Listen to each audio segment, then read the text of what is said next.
Hello everyone and welcome to the Planning Game Podcast, your weekly podcast for real-world planning solutions to real-world planning problems. My name is John McDermott from Town Planning Expert. Let's get right into it.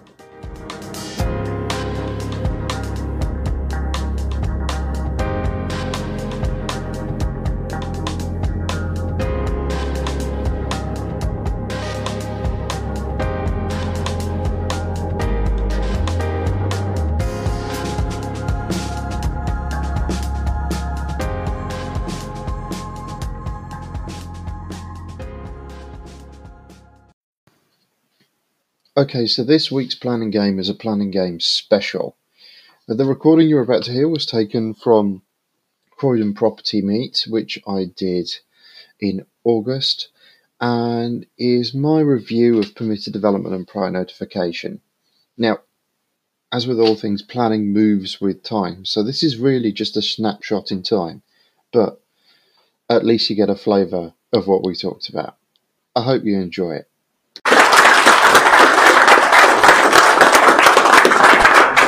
Thanks, Sal. Right, good evening, everyone. Good evening. Just to help me gauge, who in the room has actually heard me speak before and is here for weirdly a second recurrence of this? No, I'm here for the next speaker. Oh, why not? Yeah, that works. I'll skip through all the boring shit then. Right, okay. This is what I'm talking about tonight. Thank you for those who have come back to hear me for a second time. That's weird. Oh, come on. Anyway, this is what we're talking tonight. Planning's cheat codes, permitted development and prior notification. Now, I will apologise for my dressed down appearance. That's because I'm actually on annual leave. I'm supposed to be in Cornwall right now, or somewhere near Cornwall right now, but I'm talking to you instead. Right, this is what we're talking about. Planning's cheat codes, permitted development and prior notification. Now, for those of you who have heard this presentation before, the jokes haven't got any better, they've actually got worse. But for those of you who haven't, what do we mean by a cheat code? Well, what we mean is a way to shortcut the system. Very, very simply. That's what we're after, is a way to shortcut the system. And that's what PD and prior notification does. By quick, update on who I am, I love the fact that Rob added a year to my working career, or maybe Sal added a year to my working career. 17 years experience. I'm one of these weird things, a chartered town planner. That means that I've done my exams, I've done my time, I've spent time in public and private sector, and I've got some initials after my name, these 5 initials here. Planners have taken a bit of a bashing recently on Facebook. And to the extent that the RTPI is now going to be doing a whole big thing on Facebook to explain why you should use a chartered town planner. I am an active planning consultant, 30 cases plus at the moment. I'm currently on 37, so I do practice what I preach. I am actually doing the job. I teach planning with property education partners. I write for YPN. Most recently I was in YPN in May, when we were talking about pub conversions, I think it was. And I do subjects for YPM Bite Size. And yes, Lloyd put me in his book as Harry Potter's fatter cousin. I don't know why he put me in his book as Harry Potter's fatter cousin. He was feeling particularly vicious at the time, especially as I wrote the entire planning chapter of his book for him. Right, my contact details are here. Now, I'm ably assisted tonight by Tony McDermott, my ever-loving and pretty much considered well. If you want to know about anything that we do, because I'm not here to sell you anything, I'm just here to talk. If you want to know about anything we do, go to our website. It's fully featured, and that will appear at the end. If you want a copy of the slides, I've furnished Sal with a full PDF copy of everything I'm going to give you tonight. So, no need to take notes, but if you're going to take notes, I know you have. If you're going to take notes, then I would suggest you record this on your phone. Set recording to go now, because trust me, you need to. I'm lucky to have an amazing team behind me. I'm very lucky to have an amazing team behind me. There are 15 of us now. And we are a planning consultancy regulated by the Royal Town Planning Institute. What that means is you get the protection of the institute. That's why you use a chartered town plan. Right. Let's just talk about a couple of myths, because everyone talks about systems, don't they? And they talk about processes, and there's none of that. There's no revolutionary new way to look at the planning system. The government has admitted that the only way to revolutionise planning today is to give you lots and lots and lots of lovely permitted development rights. And I do apologise to Dale, who's stuck in the corner, and basically whenever I look this way, he has to look at my backside. I'm really sorry. I'm trying to work on it. Right, there's no magic bullet. I can't fix planning for you. All I can do is tell you how to use some of these workarounds. What I'm going to talk about tonight is the law and how it's expressed today. Now, this has been updated for the English system as it is right now. I made sure it was before I put it on the screen, and I made sure it was before Tanya sent Sal the PDF. Okay? And this presentation only relates to England. Scotland, Wales and Northern Ireland have their own unique systems. Thank you, devolution. That's currently where we're at. I'm going to show you some actual examples based on real world experience. There's one example in there that is based on what the law says. But because I haven't been given one yet, I can't show you a real world example. If someone wants to give me an example to play with, then I'll happily do it.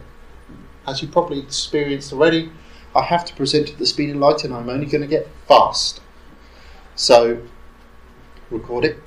I can't squeeze 3-year undergraduate degree, 3 years postgraduate degree, and 17 years worth of experience, even I haven't updated that slide yet, into the time that we have. It's just a few ideas. And I will swear liberally. I have planning-induced Tourette syndrome. That means that a fuck or a bugger will come out occasionally. If you are sensitive to such language, fingers in the ears, hum the theme tune to the Archers. That normally does the trick. Right. Ready to go? That's all the safety messages out of the way. Let's talk about some history. History is boring, but it shows you where we've been and where we're going. So, we first get planning proper in 1947. There were planning acts before that set the system up, but the first proper act we get is in 1947. What that does is very simple. It nationalises your ability to develop your own land. That's all it does.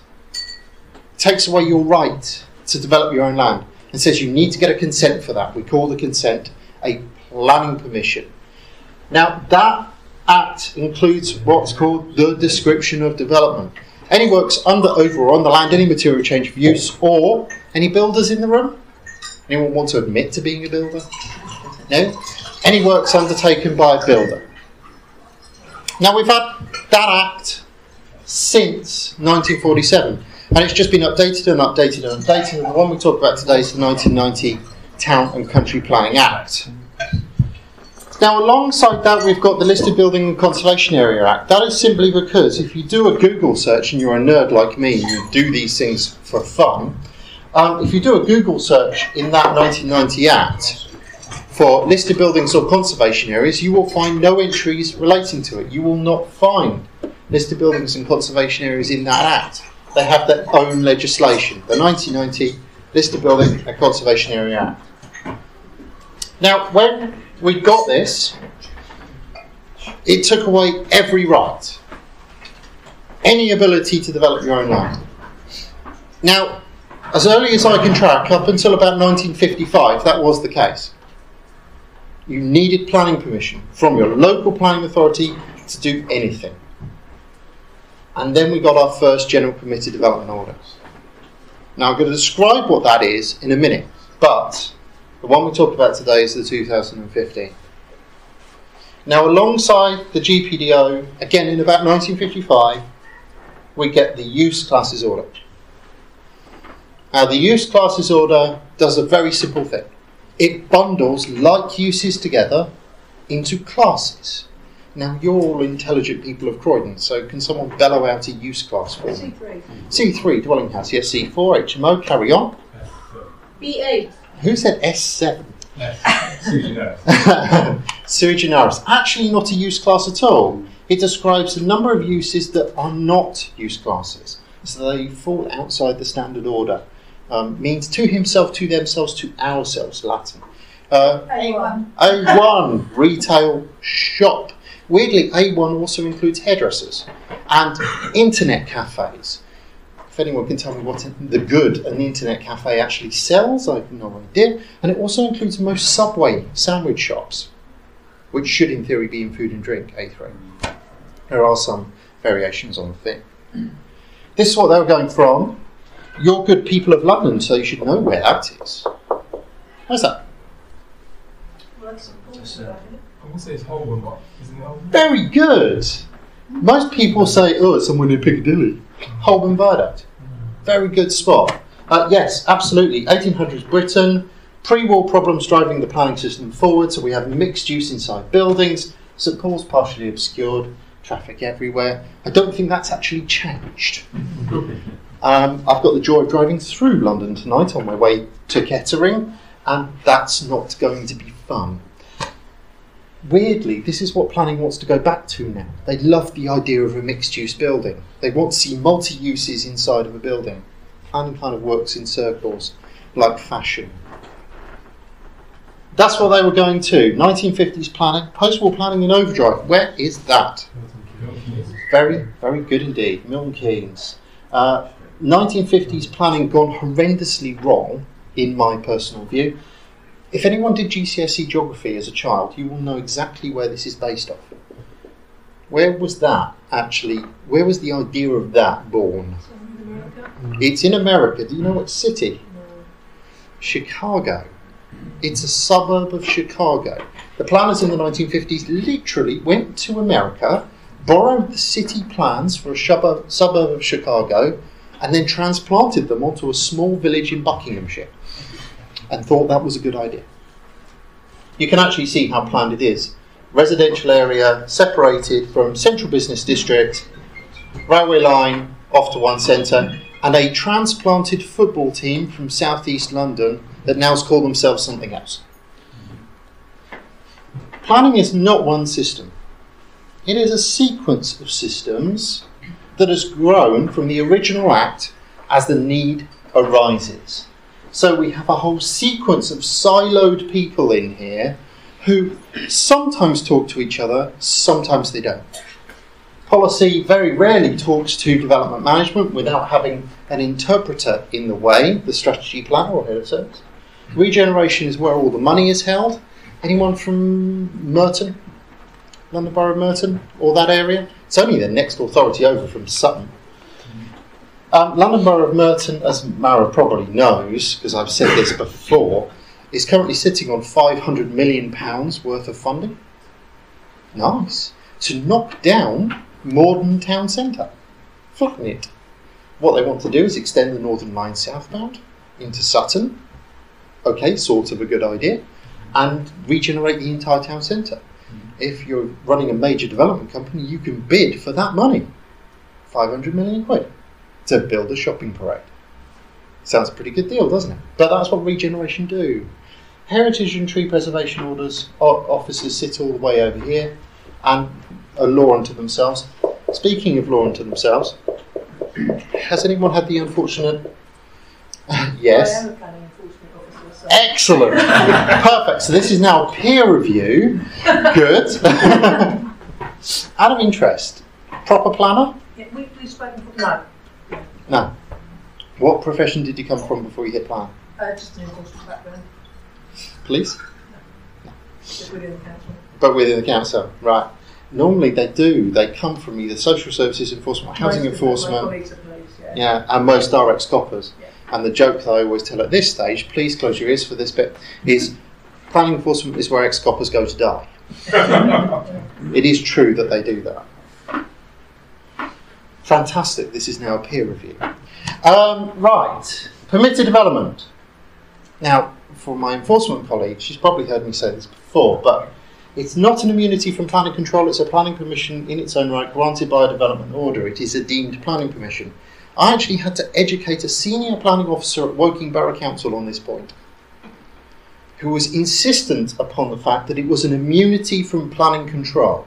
It is not. The only way to get over the need for planning permission is to grant a planning permission, because planning has very few get out of jail clauses. It's granted by section 57.3 of the Town and Country Planning Act. Various uses can have different allowances. It most definitely can involve building work, and it most definitely can involve a change of use.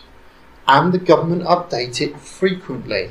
We've just had an update to the GPDO in May, and we're going to get another one in autumn.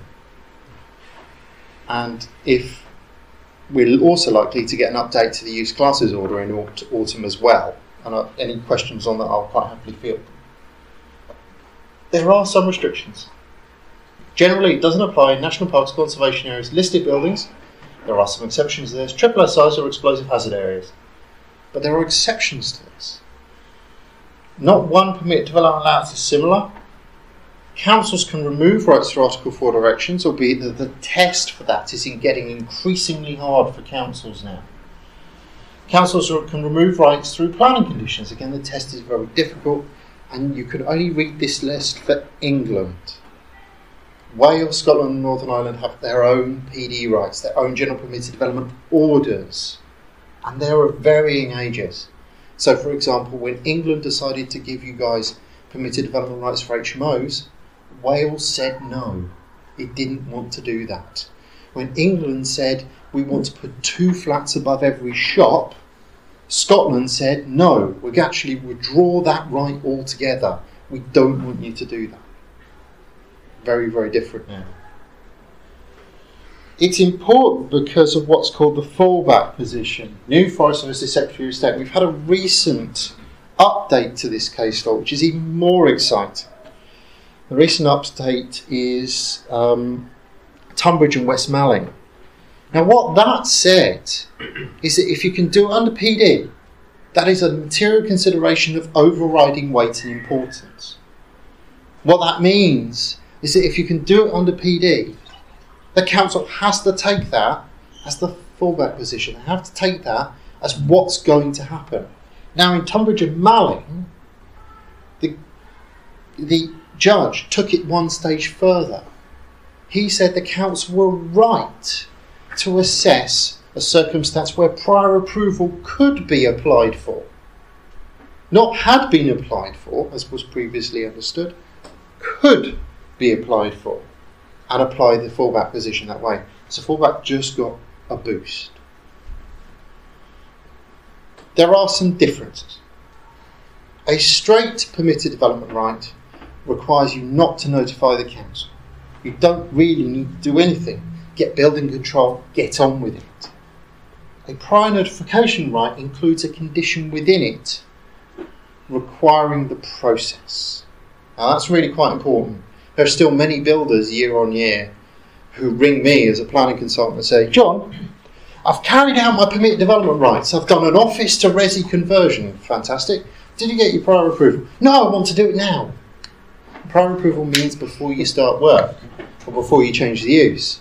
So by doing it in that order, they've automatically lost that right. Get it right.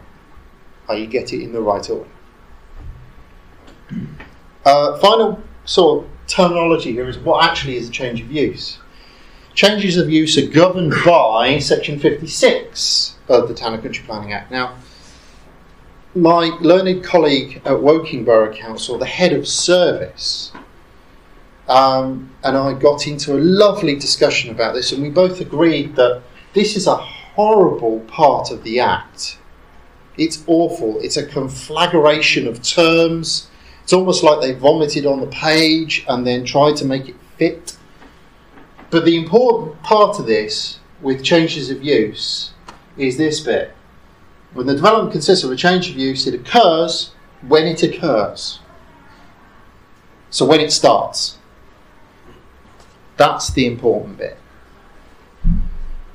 Shall we talk about some permitted development rights? Yeah? Yeah. Let's do that. So, HMO, landlords in the room, or people who've got single lets, quick hands up. How many of you are there? There are a few. Okay. So, we're going to talk about permitted development rights for houses, not flats, HMOs and large HMOs, so long as they are not flats. The inspector has ruled about 30 times now on whether or not HMOs have permitted development rights, and has always come down on the line of yes, they do. So, classes A to E, Part 1, Schedule 2. They allow for extensions to the rear and side, roof alterations, Velux windows, porches and outbuildings. You can do quite a lot with a house. Now the thing is, this is a buffet menu, not a la carte. Now what do I mean by that? On the right type of property you can do them all. And I'm going to show you an example of where we did. So we call this house the Mutant. This is pretty monstrous. Now this was done by our client because the council had finally broken it. They'd refused him too many times, they were getting too annoying, he'd been to committee too many times, he'd been refused too many times, he'd won too many appeals, and he thought he was invincible. In the end, we had to prove that he was. All of the works you see to this front elevation are permitted development. You can do that to a house that's not in a conservation area tomorrow. What he did was he took a standard 2-storey Victorian house, did a roof alteration, significant roof alteration, L-shaped dormer window, large rear extension, he's allowed to do that, and then he gutted the interior, took all the floors out. This was a Victorian, so it had 2.7 metre high floored ceilings and a decent void underneath. He had a 1.5 metre void underneath the floorboards at the bottom. This is now a 4-storey building inside a 2-storey shed. The render you see was his final revenge. He went to committee, bless him, and said, refuse me once more and I will render every property I own mustard yellow. You can guess what they did.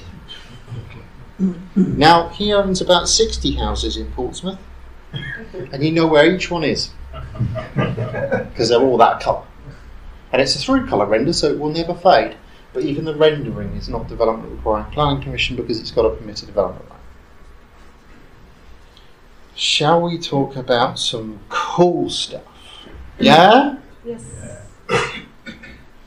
So, permitted development rights for commercial development are really quite exciting. I'm going to show you a variety of examples from up and down the country. So Class A allows for the change of use of A3 or A5 to A1 or A2. Doesn't sound too exciting until you start bolting it with other things. Class G comes along the moment you've converted it to a shop. I'm going to show you where we did this in a minute. This is just another example. As soon as you've converted it to a shop, and remember that change of use occurs the moment you first use it as a shop, or an estate agent, or a bank, or a building society, or a solicitor's office, or anything in it too, you can put 2 flats above the shop. Once you've done that, Class L comes along, as long as you're not in an Article 4 area, and allows you to change the use of those flats to an HMO and back again, because they're not mutually exclusive. They don't include a condition within them that prohibits you doing that. You can bolt them together in that order. Now this is an example of where we did that and where we got the council, in this case this is Reading Borough Council, to agree on the certificate of lawful use. They really didn't want to agree, but they had to, because that's what the permitted development order does. Yes? Just to clarify. Yeah. So you're changing the flats above, or you're changing the whole property? Changing the flats above. You can't touch the flat below because you can't beat the time code. Now Class G is brilliant. It's the most open permitted development right I've ever seen. There's no restriction in a town centre. There's no restriction in a conservation area. You can do on a listed building. As long as you don't need to do internal works requiring listed building consent, the actual change of use is permitted by the General Permitted Development Order. Because remember, the General Permitted Development Order grants a planning permission. And in order for it not to be permitted, there has to be a line in that order saying not an unlisted building. And weirdly, when they redrafted G, they didn't put the line in that everything else has. And there's no time code. You can change use into it, you can build into it. This is an example of where we did it in Aldershot. Now, at the time that we did this, Class A, that magical use class that allowed you to shift from A3, A5 to A1, A2, included pubs. Now that was removed because of the Tesco effect. Tesco's were busy buying up pubs up and down the country and converting them into Tesco's. The Campaign for Real Ale got a bit upset about that, petitioned government to change the law. They did, and now we can't do it anymore. But this was done at the time we could. So what we did here is we changed the use of this property from A4 to A2. Now that was relatively easy because our client in this case was an estate agent.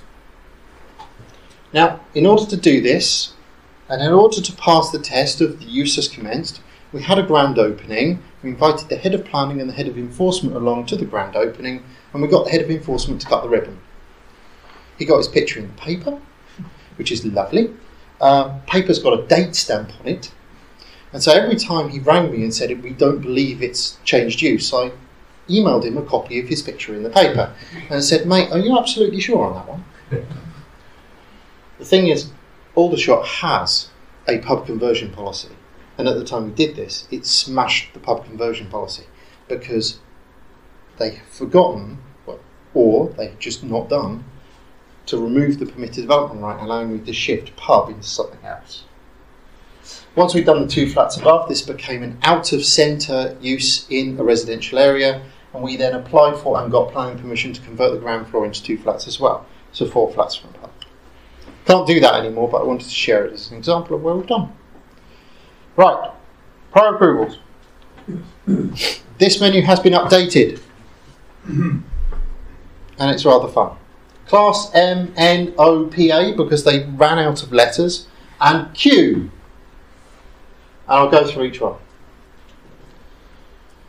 So, Class M has been updated, and it now includes hot food takeaway. That got updated in May. The issues are the same: flood risk, ground contamination and highway safety. The use has to be in effect on the 20th of March 2013. You're allowed to convert up to 150 square metres of the building. You are most definitely not allowed to extend, but you are allowed to demolish part of it. And it doesn't matter if the whole building is over 150 square metres. That's not what the order says. And we've had cases through the inspector which confirm that. Alterations, ripping up the shop front and replacing it, are most definitely allowed as long as you don't extend. You're not allowed to do it in the conservation area or a listed building, and you're not allowed to remove a shop on a high street. Okay? Now this is an example of one we've done. This is a children's toy shop. We got this converted right at the start of the Class M journey to a 5-bedroom flat. The reason why we did 5-bedroom flat is because our client is an HMO landlord, and so he moved the first 2 people in. That complies with the requirement of it being instituted in Class C3, and then a couple of weeks later the rest of them moved in because he was allowed to do a permitted change to C4, and that is now running as a Class C4 HMO. That's the thing with them and all of these rights. You have to start the use you're approved for first. You can't just jump. But is there still a shop in there? Or No, the shop's gone. This was in a residential street. This was literally the last shop in the street. And no, I didn't evict kids from playing with their toys. It was long since dead. Wasn't there something about shops with display windows? That's G. That's G. That's G. And I know there was a huge thing on Facebook about it. And I ended up having a huge argument with another planning consultant who's not a chartered town planner, because he was adamant that he could convert under G a shop without a display window whole building. And I said, that's not what that class says. You have to keep a shop in there. There has to be a shop in there. M doesn't talk about that at all. N, this is the one I haven't been able to do yet. I want to do one. so I can change this. But that's not the reason for doing it. I was getting clients' planning permission. But I want to do one of these. Amusement, arcade or central casino. Flood risk, ground contamination and highway safety are still the issues. 19th March 2014, 150 square metres you are allowed to alter, not on a conservation area, not on a listed building, not on the high street. Nothing wrong with me taking the top 2 floors of this building, which are less than 150 square metres, and converting the nuts out of that, because it's still an arcade, amusement centre or casino, because that is the planning unit of that building, and that will give me prime waterfront location. Most definitely outside of the flood risk zone given the height. Class A, B1A to C3. Plenty of these have been done, and in Croydon to such an extent that you got an Article 4 direction against them in your central business district. Flood risk, ground contamination, highway safety and noise has now been added. Has to be in use on the 29th of March 2013. No external alterations this time round. No demolition, not on a listed building. What's gone missing? Something's gone walkies. High Street. High Street's gone walkies, absolutely. What else has gone and buggered off? If I go back one, 150 square metres. yeah, and you can most definitely do these in a conservation area, that's fine. And yes, the alterations has been replaced with no external alterations. Now, a few councils had protection under Article 2.5. That died on the 31st of May 2019 and has been replaced by a sequence of very limited Article 4 directions. Just watch your own council to see what's going on with them. So what is Tulsa over there? Office to residential. Class PA. Right. Flood risk, ground contamination, highway safety and noise are joined with air quality this time round. Now this is a time limited permitted development right. We've only got this until the 1st of October 2020. Okay, so I've only got it until next year. This time the building as a whole must not exceed 500 square metres. You can't chop a building up into smaller components because that's got a test of originality in it. Not on a listed building, conservation areas are A-OK. You have to complete it in 3 years, and you can't do this in an industrial estate. Now this is an example that we've done. This started off life as a commercial printers. There's a funny story behind this. We wanted the council to agree with us that it was a Class B1C use. So, and forgive me, my enforcement colleague, but we did abuse your colleagues in Fareham to such a significant degree. So what we did is we rang Fareham Borough Council's enforcement officer, and we said we would like to use this as a commercial metalworks. Can you confirm it has a Class B2 use? There was some quick scurrying in the background, and they turned around and said, no, it's not a Class B2, it's definitely B1C. We're very happy it's B1C. Would you mind awfully confirming that in writing for us, please? They sent us a very lovely letter, which is great, which instantly got added to the prior approval application that we were ready to submit. Nothing better than council's own evidence to demonstrate what the authorised use is. By the way, because they said it's a lawful use B1C, that would have automatically defaulted to before that date because it has to be lawful for 10 years in order to be immune from enforcement action. 5 dwellings now reside inside this building. It's 450 square metres, it's huge. It's like a TARDIS building, it expands at the back. Bloody massive. Class Q, agriculture to residential. Now, we're in a green belt here, essentially. Croydon's on the edge of a green belt. And this is one of the few ways you are going to get dwellings in the green belt. Dwellings in the green belt is hard work unless you find yourself an agricultural building. The issues are flood risk, ground contamination and highway safety. Had to be in use by an agricultural business. Now that's really quite important. I've had a couple of appeal decisions where unless we provided the books for the business, the inspector was not buying it.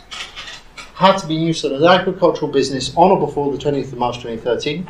You're allowed to convert up to a maximum of 465 square metres, and that can be a maximum of 5 dwellings as a combination of 3 large and some small. Up to 3 large and or up to 5 small. No extensions allowed, but you are allowed to alter. The building, importantly, must be structurally sound enough to take your alterations. You can't just knock the building down. That's the Cornwall case law, where a whole sequence of Cornish farmers got their prior approvals and then removed the walls, and oh dear, the roofs collapsed. And they tried to rebuild it. That went before the High Court, and the High Court said, no, you're not allowed to do that. So it must be structurally sound and not in a conservation area listed building. Now this lovely building here that you see at the bottom is one that we've done. This is on a turkey farm. Now we eat turkeys, so that most definitely is an agricultural business. And this is now in the process of being converted to 3 dwellings. This one is to be demolished under a separate demolition consent to give it gardens. 3 dwellings in these, essentially they're bow-topped Anderson-style huts. Brand new roof, new fiberglass roof, new walls. There's a structural ring beam that goes all the way through the centre of this building that will hold up everything that we're putting into it. We had to prove that. That's the important thing. Once you've done your prior approval application and you need some external alterations, you apply for a shell application. Now, the term shell application was given to me by another head of service. I tend to speak to heads of service a lot. It's kind of becoming a habit now. If you want the right answer, you typically go all the way to the top and have a chat to the person who can make decisions. You deal with the external alterations only. You apply for planning permission for the works needed to carry out the conversion. You can do it at the same time as the prior approval because it always comes in afterwards, or after the prior approval. You're not going to pay any SIL unless you're extending, and you're not going to get hit for affordable housing. Now this is one that we did a shell application on. This was an old storage building that has now been converted into a dwelling. We did the prior approval and then applied to remove the wall, move the garage door, lovely little window up here, new door in the front, couple of dormers either side in order to give it a mezzanine deck. That was allowed. And we did that in a conservation area. Just a couple of examples of where we've taken things to the nth degree. We'll start with this one up here. This has 2 approvals sitting on it, not just one, and the second one is now being built out. This has an approval for 242 dwellings in a tower block and an approval for 158 dwellings in a tower block. They're doing the 158 because the market has changed.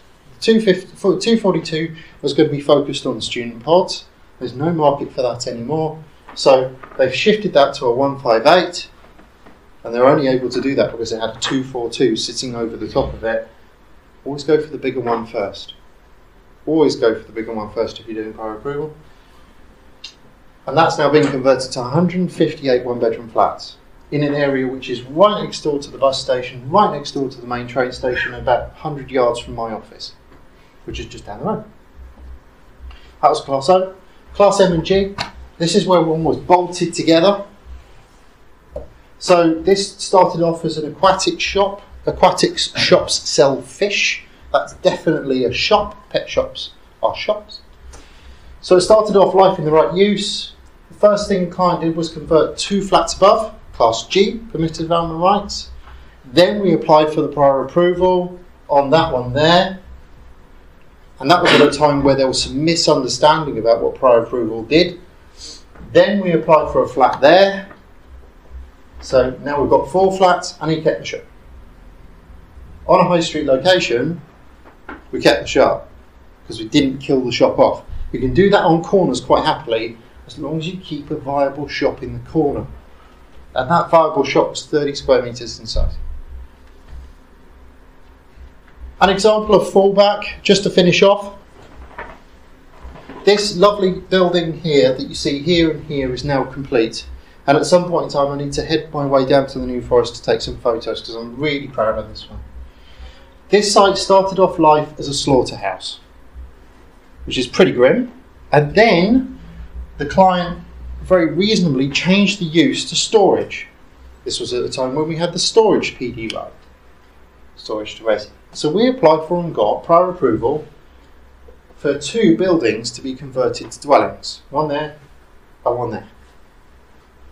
Fabulous. 450 square metres residential in the greenbelt and in the open countryside. Great. That's not what the client wanted though. The client wanted a bespoke, beautiful, architecturally designed home. 450 square metres. So what we're able to do using fallback is trade off the 450 square metres that we got through prior approval for the 450 square metres that he has built out as his own home. Based on the Tunbridge and Westmoreland case, we wouldn't have to do the first application today. We'd be able to cite prior approval as the reasonable fallback position. There are some rather impressive commercial allowances that are now available to you. I think the most exciting one is the one in the middle. So electric vehicle charging is being enhanced. So if you've got a Tesla, you can now have a 2.3 metre electric charger as long as it's not on a block of flats or on a house. If you have a commercial building, you can put it on its slab. If you want to run a school, you've also got some uses there. But the big one is the one in the middle. We now have this lovely permitted development right, this prior approval right, to allow for the creation of new offices. That is because the government has worked out, in its infinite wisdom, no, that's not the right way of describing it. The government's worked out that by giving you guys a prior approval to convert offices to resi, there are no offices left. Yeah? So it's going to give you some rights to do some. The fun thing is, it wants you to do this on a high street because it wants you to save the high street by converting the high street to offices. I don't understand how that works, but that's what Philip Hammond actually said. The prior approval right is very interesting because this very much focuses on those serviced office uses. So WeWork, Regus, WorkLife, all of those brands, this is their permitted development right. This is for them. It's focused in on them. And that's really big business right now. We have, as we always do, learned some lessons along the way. We are a learning organisation. Be very, very, very clear on your starting use. Get a planning permission or a certificate of lawful use if you're unclear. We recently went through an appeal in St Albans where they absolutely point-blanketly refused to determine a prior approval until we got a certificate of lawful use in place. We took them to the appeal with a barrister's opinion, and the inspector said that was unfair, awarded costs against us, against the council in that case. But they took us that far in order to deal with it. Make sure you have a certificate. If you haven't got a certificate on the file or a planning permission, get the vendor to get you one. Should be easy for them to do. Absolutely know the rules. Read the GPDO, look for the differences. Absolutely look for those differences. Not one PD writes the same. And finally, watch that clock. They get a maximum of 56 days. Now that's just been enhanced. There has been a judgment in the High Court this month which said that the council is not permitted to extend that period of time at all. They're not allowed to write to you and say, we want to give you more, we want more time. They're not allowed to do that anymore. Yeah? It was a misunderstanding in the Act.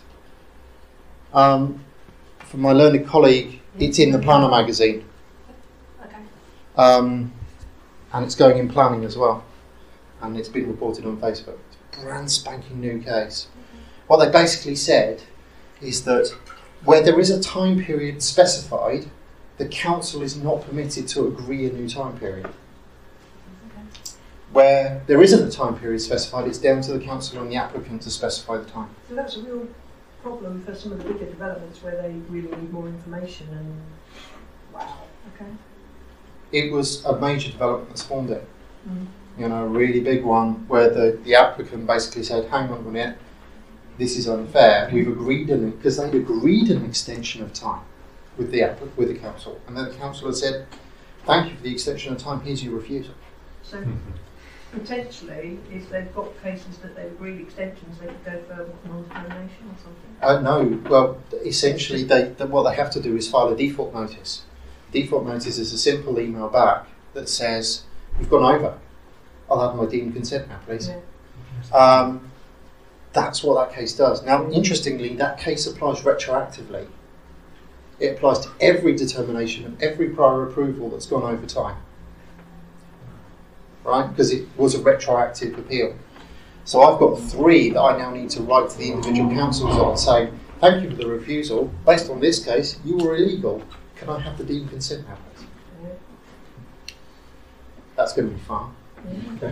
So watch that clock. The council will not do it for you. Absolutely won't do it for you. Okay? That's the end of the presentation. I'll leave the floor open for questions, but thank you very much for listening.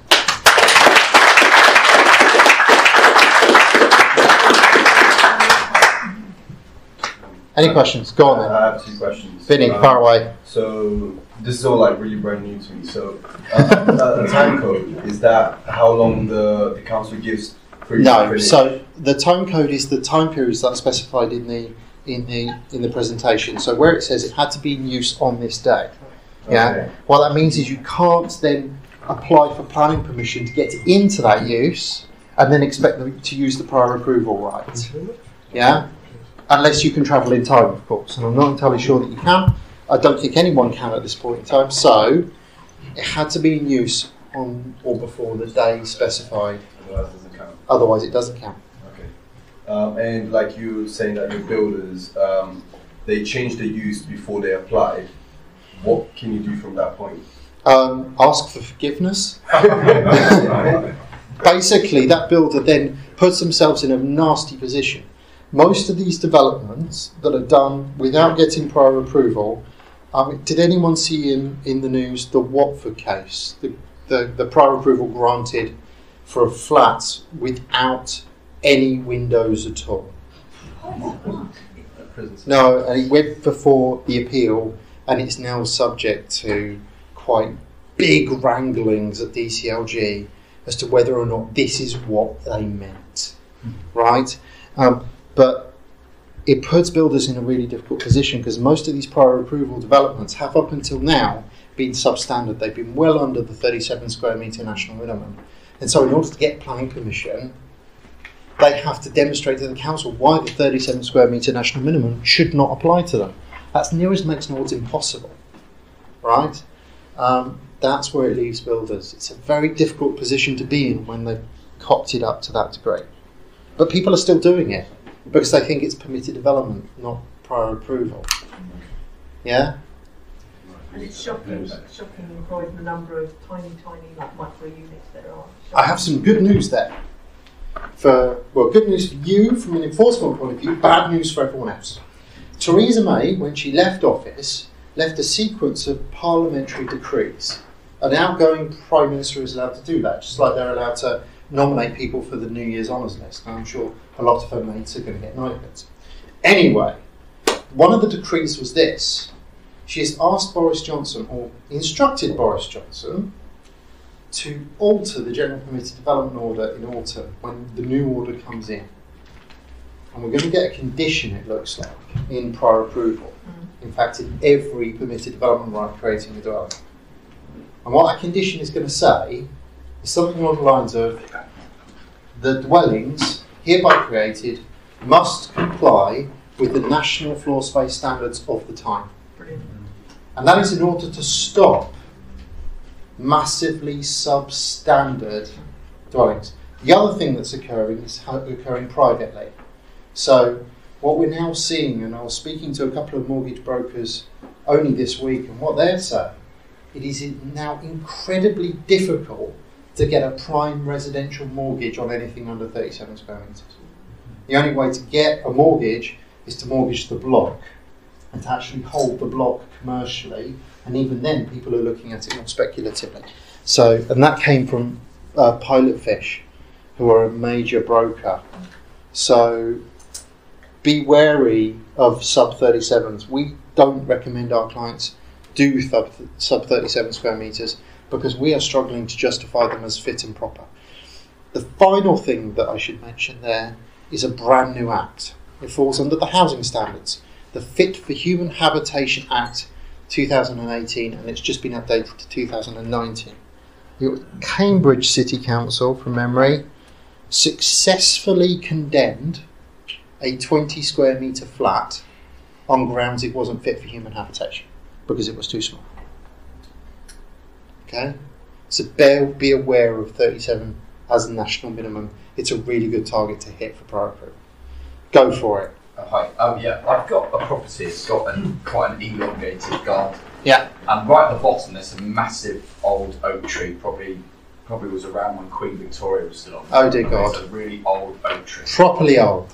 But it doesn't. And I've researched this as much as I can, and I've come to the conclusion, and this is why I'd love to have your just very quick advice on this. Go If for it it. doesn't have, if the tree, no matter how old it is or how large it is, if it doesn't have a tree preservation order currently on it, Yeah. and it is not in a conservation area, Or within the you can the just setting cut a it listed down. building. Is that Technically, true? yes. Yeah. What's The as long as there is no tree preservation order, it's not in a conservation area, Yeah. not in the setting or curtilage of a listed building, or not in the setting or curtilage of a scheduled ancient monument, you can technically remove that Yeah. tree. It is likely you People will don't know face that. the same wrath yeah. as the guy in Devon who literally cut down a forest overnight Sure. and is now facing high court action. So, but what's the legitimacy of that high court action? I mean, what He's precedent being has been set? I mean, he's how- being done under the Forestry Commission regulations. So you're allowed to take down a certain cubic meterage of trees without a Forestry Commission license. Yeah. That cubic meterage is normally sufficient to take down one tree, not an entire forest. Yeah. Right, he just literally went overnight and did a forest. And I'm sorry to, because I know loads of people probably Go ask for these it. questions. There's only one very, very slight complication with this, and that is it is right on the border of a conservation area. Right, you have to be incredibly careful. Yeah. If But it isn't. But it's within the freehold boundary of the property.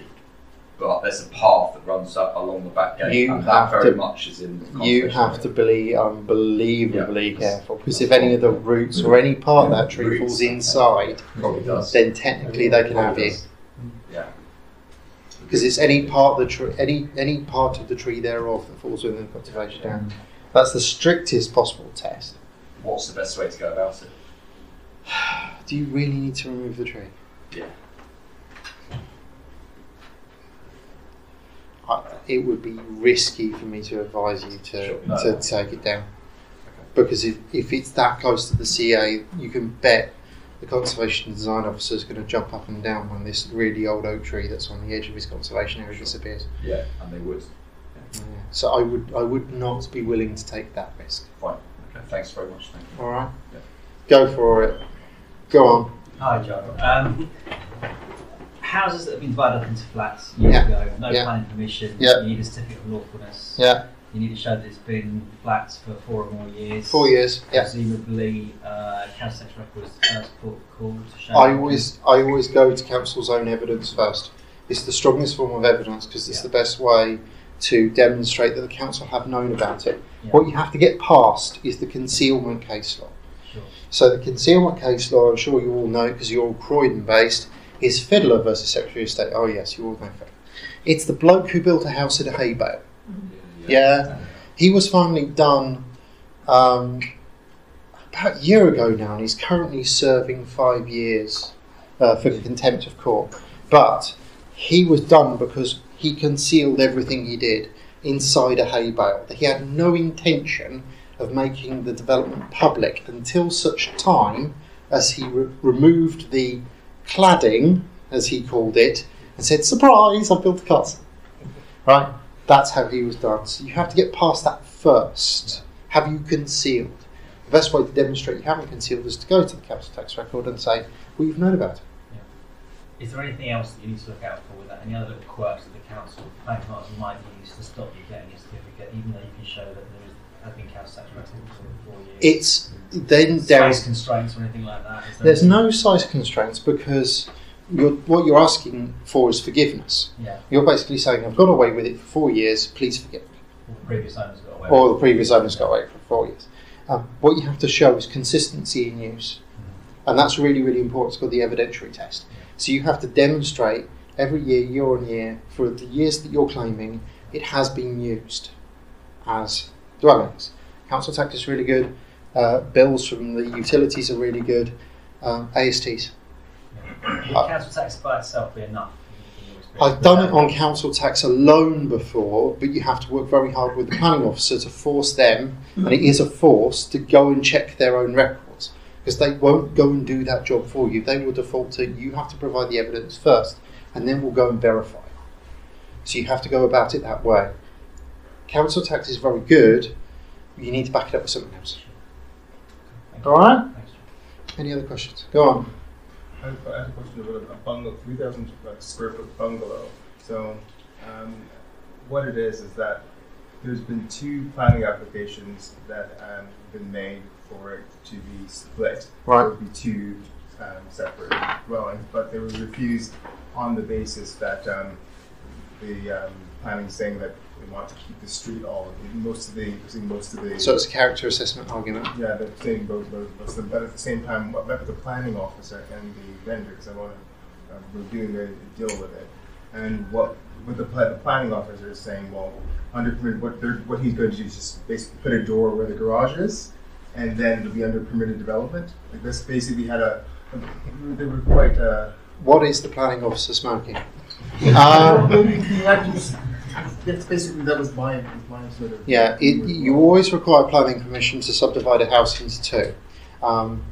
There's an actual line in the Planning Act in section 55(3) which talks specifically that the subdivision of one house into 2 is development requiring planning permission because it's a material change of use. Right? So there's actual lines in the Act, and there's no permitted development right allowing that to happen. So what I'd actually go back to the point on is, Planning officers just saying the way around it is just to put the door there where the garage is. And I was thinking the same for myself. if the argument is impact to the character and appearance of the street, just by putting a door in, it's going to have no effect on the impact of the character and appearance of the street.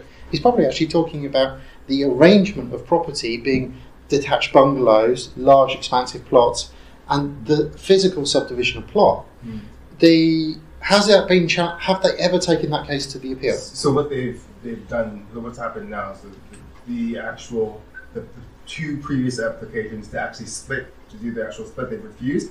But now it's on the planning register waiting approval for the change where to basically just remove their garage door. That's what's on the planning portal now. And I said to him, well, it's likely not going to be approved because I'm happy to do till it was, but I think the concern from my point of view is they've tried twice to split the building into 2, and up until this point they haven't actually submitted an appeal.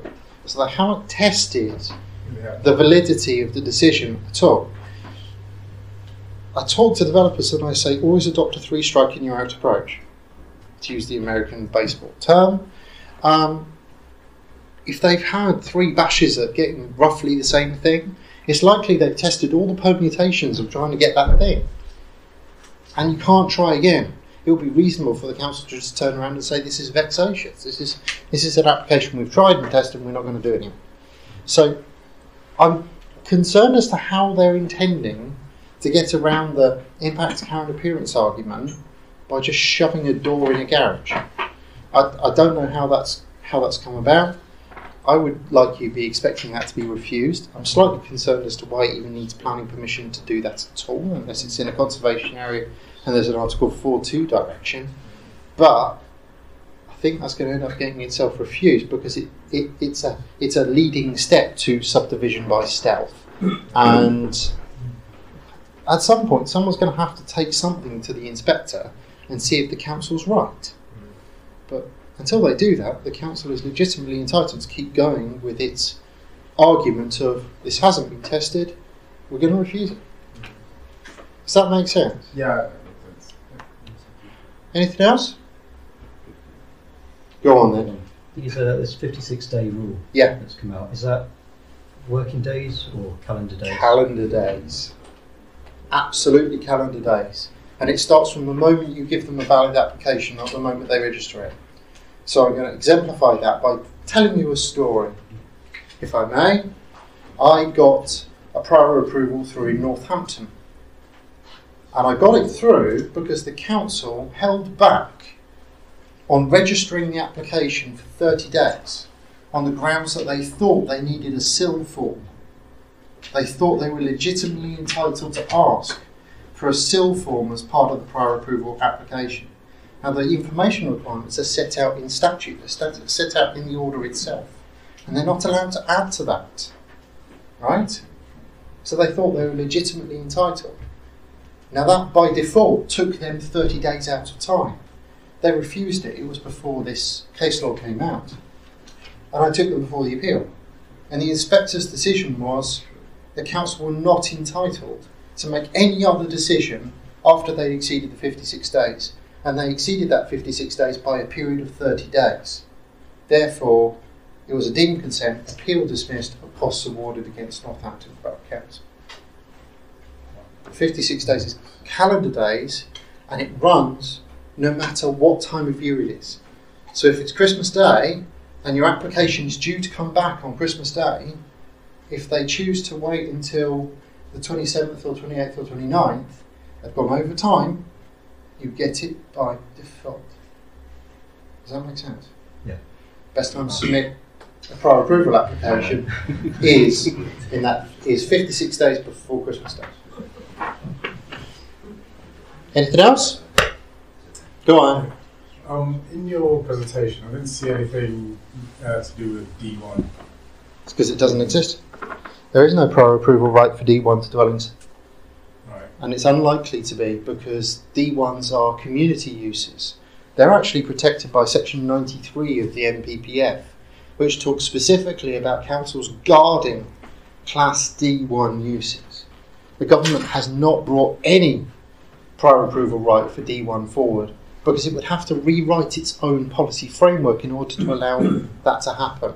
And if you think about it, D1 includes doctors' surgeries, it includes creches and day nurseries.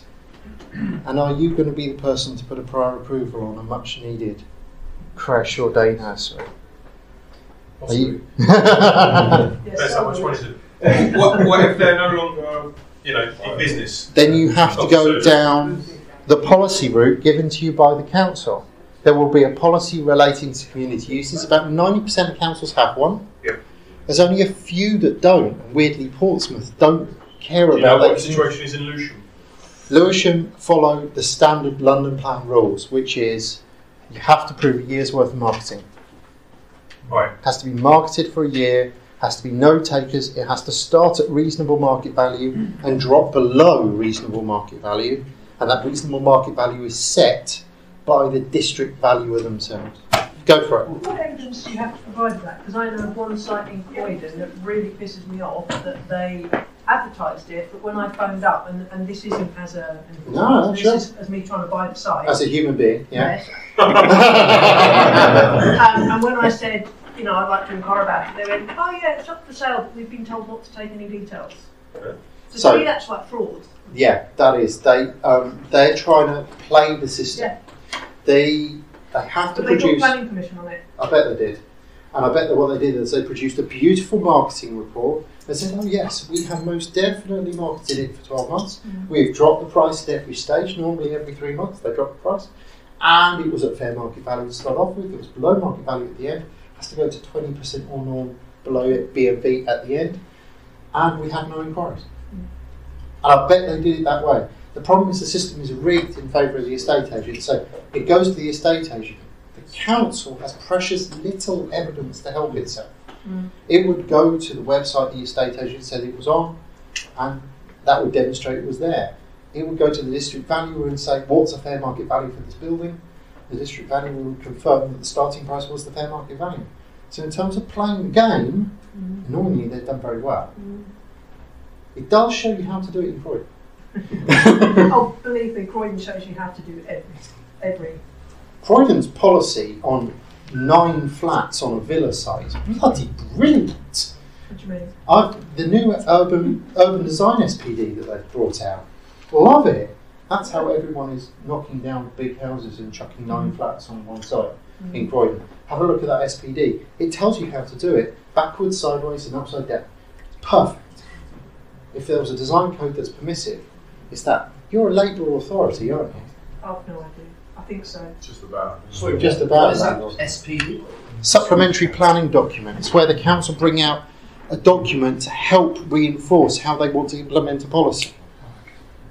And that Croydon's SPD on subdivision of plots is bloody brilliant. It tells you exactly what to look for. I had a developer that I was speaking to today, and he said, "Oh, I just wanted to build 9 flats, but you're telling me I've got to build 22." But I don't want to. The plan, the pre-advertised was saying you should build 22. Is that all that? Mad. Sometimes developers get a head up. Well, Croydon's affordable housing policy is 10, isn't it? Sorry? Croydon's affordable housing ceiling is 10. Yes. So they probably wanted 22, thinking, 30% affordable housing on the side. Great. Yeah. The developer, of course, only wants to build 9 because it's one below the affordable housing fee. It's a really nice area, and there would be so much anti-feeling about it if it was on the developer, not on the council. Yeah. From that. Any other questions? Go on then, Sal. Question. I know it's hard to do a rule of thumb on these things, but hotel conversions, or is it just kind of right? I'm gonna put something out there, which I know I'm gonna find contentious. If you want to do SA in London, buy an old hotel. From my point of view, having looked at all the permutations of SA, hotel is the perfect exploration of what SA probably is. It's short-term living accommodation that's not the person's primary residence, that you can sell or let on a room-by-room basis, on a licence. That's SA. Yeah? The problem we've got at the moment is SA is getting blurred really, really badly. We had the Peterborough decision which said houses that were rented on a room-by-room basis to short-term residents, they were flats, room by room, short-term residence, not primary place, was a sui generis use. Now that's probably where the government's going to end up going. The change to the use classes order I mentioned, we've been expecting for a while. So we've been expecting the London authorities to say to government, the London plan says 90 days. Yeah? The Local Government Act 1972 says 90 days. The Deregulation Act 2015 says 90 days. If you use a property for 90 days, short-term living accommodation or more, then it falls into a sui generis use. And that needs planning. Right? For London. We've been expecting the London authorities to push and say to government, that's what it says in London, make it consistent. Now, sui generis uses are not a use to themselves. They're a universal dumping ground for non-liked uses. If you think of every use that's in SG, large HMO is in SG, casino is now in SG, arcade centre is SG. Bookies used to be a Class A1 use, it is now in SG, because the government use it to dump uses they don't like, put it simply, or uses they want to phase out. Yeah? It's likely that serviced accommodation, when we get that push in autumn, is going to find itself with a line in the SG bracket. Brilliant. The site I've got in consideration is a Croydon, in Croydon, and it has so it's an existing hotel. And it's had planning to convert into 14 apartments. Lovely. And I'm just wondering how complicated it would be to if you then want to split it into residential use, to go back, because I'm assuming it would be a lot easier, and it's in a residential sort of area. Well, if it's already got planning to go to 14 apartments, you have to be interrogating that planning application and saying, well, what are those 14 apartments? Is it an apart hotel still carrying the C1? Yep. Is it sui gen? Or have they actually defaulted back to a C3 use? Yeah? So I think what we have to do is go back to that planning commission and interrogate what the end use was meant to be. Mm-hmm. If you're unsure, ask the planning officer who determined that planning application. In theory, that planning officer should still be at Croydon. Yeah? They do cycle. I know you've had a very big turnover recently. Yeah.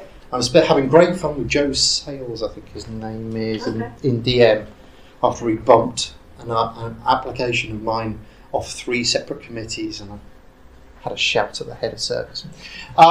It's now on for committee next week.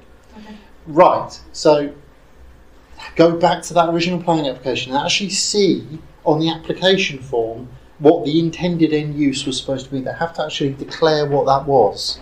So if they're going to market housing, there will be an entry in the market housing column that says we want X number of units, market housing 14. That will be a class C3 use.